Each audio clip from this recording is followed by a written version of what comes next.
Hello everyone, Assalamualaikum. Welcome to my channel Little Atu.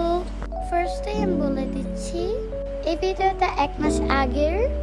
Don't mind, আমি অনেক busy থাকি। এখন তোমরা বলবা কি নিয়ে বিজি থাকো। আমার টিচাররা এসে পড়ে এন্ড আমি মাদ্রাসে যাই, পড়াশোনা করতে হয়, অনেক বিজি থাকি আমি। Whatever, আমি অনেকদিন আগে শিখছিলাম অনেকটা, তার জন্য আম্মু আমাকে একটু ডক্টরের কাছে নিয়ে গিয়েছে। তোমরা আই থিঙ্ক বুঝে গিয়েছো।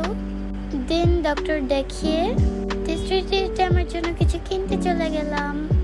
দেন গাইস তোমরা দেখো অনেক কিছুই কিনেছি রেড ভেলভেট, এটা সেই স্বাদ ছিল। দেন ম্যাঙ্গো পেস্ট্রি, এটা আমার কাছে বেশি একটা ভালো লাগেনি। আর এই বনটা কিনেছি, এটাও ভালোই ছিল। অ্যান্ড আমি একটা চকলেট কেক কিনেছি, এটা একদম সেই স্বাদ ছিল, যেটা আমি তোমাদের বলে বোঝাতে পারবো না, তোমরা খেলেই বুঝবা।